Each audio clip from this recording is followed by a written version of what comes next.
Harvard University is known for its history, its prestige, and its secrets. But behind the ivy-covered walls and ancient stone buildings, there are stories that few dare to tell. Tonight, we dive into 3 true horror stories from Harvard's haunted dormitories. Lock your doors, turn down the lights, and listen carefully.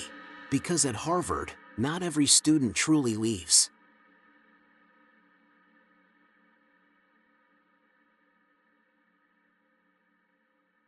It was the fall semester of 2019 when I first moved into Weld Hall, one of the oldest dormitories at Harvard. My parents helped me carry boxes up the winding staircases into my small but charming room on the 2nd floor. The moment I stepped inside, I noticed something strange. An old, musty smell hung in the air, not just the scent of an old building, but something heavier, like damp stone mixed with something else I couldn't place. At first, I brushed it off. After all, Weld Hall was built in the 1870s. Creaky floors and weird smells were part of the package. I decorated the room with posters, photos, and string lights, trying to make it feel like home. The first week or 2 went by without incident. I settled into my classes, made a few friends, and started exploring the campus. Weld had its quirks, the old radiator that clanged at night, the weird way the lights sometimes flickered when it rained, and how cold the room would get, even when the heater was running. Then the whispering started.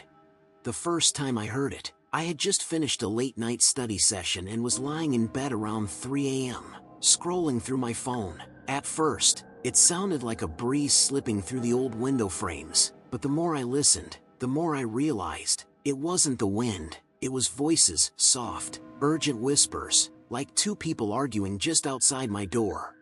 I froze, straining my ears. I couldn't make out what they were saying. It was too fast, too breathy. Gathering my courage, I got out of bed, tiptoed across the room, and opened the door. The hallway was empty. No footsteps, no echoes, no sound at all except the distant hum of the heater. The whispers stopped the moment the door creaked open. I checked my phone. It was exactly 3:17 a.m. I tried to tell myself I was imagining it, that maybe it was noise from a neighboring room, but the walls and Weld were thick, almost a foot of old brick and plaster. You couldn't hear your neighbors unless they were shouting. It happened again the next night, and the night after that. Each time, around 3 a.m., the whispers would start. Sometimes they sounded angry, sometimes almost pleading, but always right behind the walls. Out of growing desperation, I set up my phone to record while I slept. In the morning, when I played the recording back, I expected to hear nothing. Instead, I heard it clearly, faint whispering, so soft it was almost a hiss, lasting about 3 minutes, before cutting off abruptly. I took the recording to my roommate, Nate, who had just moved in after transferring from another dorm. He listened with wide eyes. "Man, that's creepy as hell," he said. "You sure it's not like pipes or something?" "Pipes don't whisper names," I replied. Because that was the worst part. That night, I heard my own name, whispered, almost lovingly, right by my bed. A few nights later, Nate and I stayed up to see if it would happen again. We sat in the dark, armed with Red Bulls and flashlights, feeling half ridiculous, half terrified. At 3:11 a.m., the room grew unnaturally cold. My breath puffed visibly in the air. Then, we heard it, clear as day. Whispering, coming from the walls. I could feel vibrations against the headboard of my bed, like someone tapping lightly on the other side of the brick. Nate's flashlight flickered. "What the hell?" he muttered. We both got up and pressed our ears to the cold wall. The whispers grew louder, more frantic. I could almost distinguish words now, fragments of sentences. "Left behind. Not supposed to. Help me." I yanked Nate away and bolted out of the room. We spent the rest of the night in the common area, lights blaring, TVs playing mindless late-night sitcoms just to drown out the memory. The next day, I went to the resident advisor, an older grad student named Melissa, and told her everything. She listened quietly, then sighed. "I probably shouldn't tell you this," she said, glancing around, "but you're not the first to report it. Weld Hall has a history." She told me that decades ago, A student had taken his life in that very wing after falling into a deep depression. Some said he never really left. The walls absorbed the pain, the grief, and sometimes, late at night, they whispered it back. I switched dorms a week later, but I swear, even now, whenever I walk past Weld Hall on a cold, misty night, I can still hear faint voices calling my name.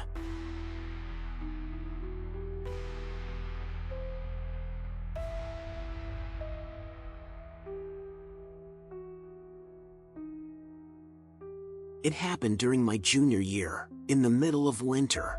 I had been assigned to Mather House, one of the newer dorms at Harvard, a tall, brutalist-style building, all concrete and glass. Unlike the charming Gothic halls of the yard, Mather felt cold, empty, almost sterile, and somehow, that made it feel even more unsettling when night fell. Finals were coming up, and I had pulled my third all-nighter in a row. It was around 1 a.m. I was sitting at my desk, exhausted but wired, typing out the last pages of a philosophy paper. Every once in a while, I'd glance out my window to rest my eyes. My room overlooked the small central courtyard, a plain rectangle of grass and concrete walkways, dimly lit by a few sparse lampposts. On one of those glances, I noticed something strange. There was a man standing dead center in the courtyard. He was completely still, arms hanging limp at his sides. He wore what looked like an old-fashioned suit, black jacket, dark pants, and his skin was pale, almost gray under the harsh yellow lights. At first, I thought it might just be a student messing around, maybe someone drunk, or pulling a prank, but something about the way he stood there, too still, too stiff, made my stomach knot. I stared for a full minute. He didn't move. He didn't look around. He just stood there, facing directly up at my window. A sudden chill crawled up my spine. I turned away, shaking my head, telling myself I was sleep-deprived and hallucinating. When I dared to look back, the man was gone. No sound, no footsteps, no doors opening or closing, just gone. The next morning, I convinced myself it had been a weird dream. But later that evening, while grabbing dinner at the dining hall, I overheard a conversation between two other students at my table. "Did you hear about the guy in the courtyard last night?" one of them whispered. My blood ran cold.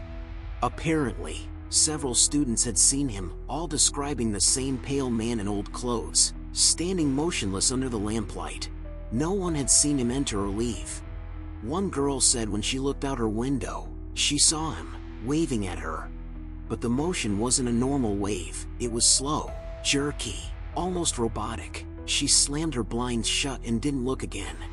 That night, I couldn't sleep. I kept my lights on, curtains tightly closed, trying to ignore the overwhelming sense that something was outside. Around 3:30 a.m., a loud thump echoed from the direction of my window. I froze in bed. Another thump, then a soft, dragging noise, like something brushing against the glass. My heart hammering, I slid out of bed and tiptoed to the window. Without thinking, I peeled the curtain back just an inch. There he was, pressed up against the glass, pale face, black hollow eyes, hands splayed against the window pane. But my room was on the 4th floor. There was no balcony, no ledge, nothing he could be standing on. I stumbled backward, knocking over my chair, and when I looked again, he was gone. The next day, I couldn't focus on anything. Every window I passed, every shadow in the courtyard made my skin crawl. I finally broke down and went to the house administrator, asking, half-jokingly, if there were any ghost stories about Mather House. She gave me a strange look, then reluctantly pulled out an old book from a cabinet behind her desk, The Haunted History of Harvard. According to one of the stories, the land where Mather now stands used to be part of a colonial cemetery, long before the college expanded. When they broke ground to build Mather in the 1970s, they disturbed dozens of unmarked graves. Some said the souls buried there had never rested easy after being displaced, and some were still looking for a way back.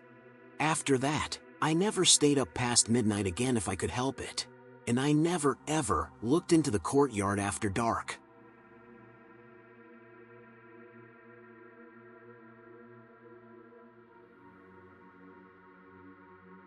Freshman year, I was assigned to Lowell House, one of the most beautiful and historic dorms at Harvard.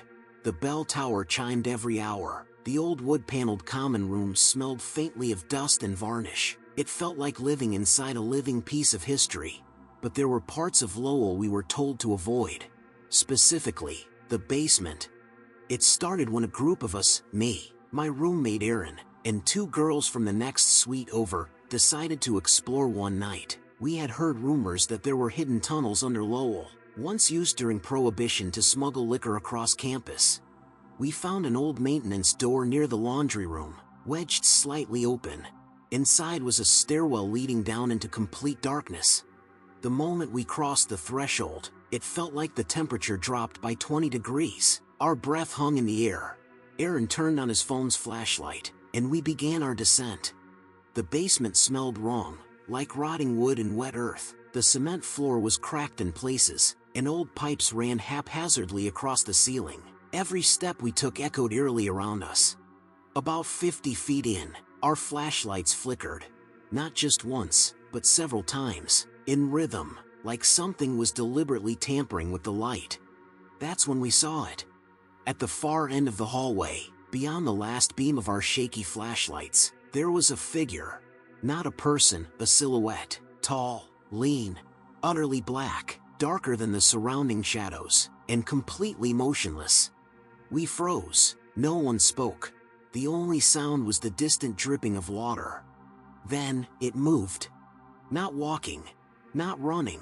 It seemed to glide forward, gaining speed without making a sound. Panic set in. We bolted for the stairs, tripping over each other in the dark. Behind us, I swear I heard it, heavy, uneven footsteps pounding the floor, following us up. When we finally burst back into the laundry room, we slammed the maintenance door shut behind us. We stood there panting, hearts hammering against our ribs. For a moment, everything was silent. Then, bam, the door rattled on its hinges, like something huge had thrown itself against it from the other side. We didn't stick around. We sprinted back to our rooms, locking every door behind us. Later, we found out the tunnels weren't just old maintenance corridors. They had once been fallout shelters, later abandoned and sealed off. Some claimed a student in the 1950s had gone missing down there during a hazing ritual, and that his body was never found. Some said he never left. I don't know what we saw that night, but I haven't been back to the basement since. And every time I hear the bell tower toll after midnight, I remember the sound of those footsteps, still echoing somewhere deep beneath Lowell House. Want more true horror stories from real haunted places? Hit subscribe and turn on notifications, if you dare.